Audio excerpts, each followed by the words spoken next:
오늘의 성경 이야기 시작합니다. 인정을 믿음이라고 착각하는 신앙. 오늘 우리는 믿음에 대해 다시 한번 깊이 생각해 보려고 합니다.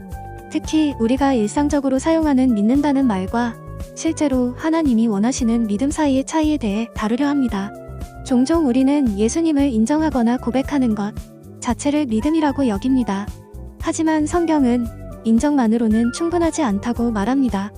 예수님의 공생애 동안 바리새인들은 예수님을 인정하지 않았습니다. 오히려 배척했고 결국 십자가에 못 박는데 앞장섰습니다. 그런데 흥미로운 점은 귀신들은 예수님을 하나님의 아들이라고 알아보았다는 것입니다. 마태복음 8장 29절 말씀을 보면 하나님의 아들 예수여, 우리가 당신과 무슨 상관이 있나이까라고 말하며 예수님의 신성을 정확히 인지하고 있었습니다. 하지만 그들이 예수님을 알아봤다고 해서 믿음이 있는 것은 아니었습니다. 믿음은 단순히 알아보는 것이 아니라 그분의 뜻에 순종하며 살아가는 전인격적 반응이기 때문입니다. 야고보서 2장 19절도 이렇게 말합니다. 내가 하나님은 한 분이신 줄을 믿느냐? 잘하는도다. 귀신들도 믿고 떠느니라. 귀신들도 하나님이 계신 것을 안다는 것이지요. 그러나 그들은 하나님을 사랑하거나 따르지 않기 때문에 믿음과는 전혀 다른 모습입니다. 사단도 마찬가지입니다. 사단은 하나님의 존재를 누구보다도 잘 알고 있지만 그 뜻에 불순종합니다. 그러므로 하나님을 안다거나 인정한다는 것이 믿음이라고 오해하는 일은 매우 위험합니다. 실제 믿음은 하나님을 인정함으로 끝나는 것이 아니라 그분의 뜻대로 살아가려는 순종으로 이어져야 합니다. 이런 오해는 오늘날 교회 안에서도 종종 나타납니다.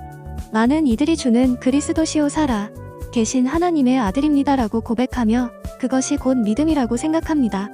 물론 이 고백은 매우 귀한 고백이고 믿음의 시작일 수 있습니다.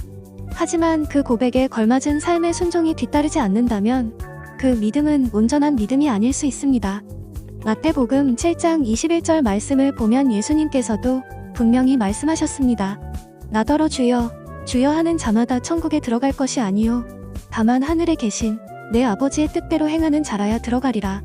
이 말씀은 단지 고백이나 인정만으로는 부족하며 하나님의 뜻에 순종하며 사는 자가 참된 믿음을 가진 사람이라는 뜻입니다. 모세의 장인 이드로도 한 예가 될 수 있습니다. 민수기 10장 29절에서 31절 말씀을 보면 그는 하나님을 인정했지만 모세의 제안에 따라 함께 가지 않고 결국 자기 땅으로 돌아갑니다. 그 역시 하나님을 몰랐던 것은 아니지만 그 인정이 순종으로 이어지지 않았기에 믿음으로 평가되기 어려운 것입니다.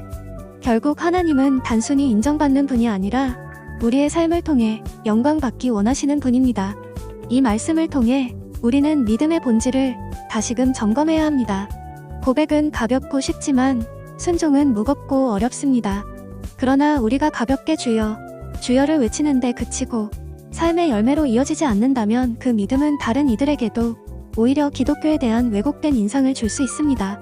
이 정리는 성도들에게 짐을 지우기 위한 것이 아니라 믿음의 본질을 바로잡고 말과 행동이 일치하는 신앙의 길로 이끌기 위한 것입니다.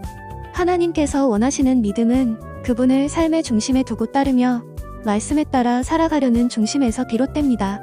우리는 단지 인정의 자리에 머무를 것이 아니라 하나님의 뜻에 순종하며 영광 돌리는 자로 나아가야 할 것입니다.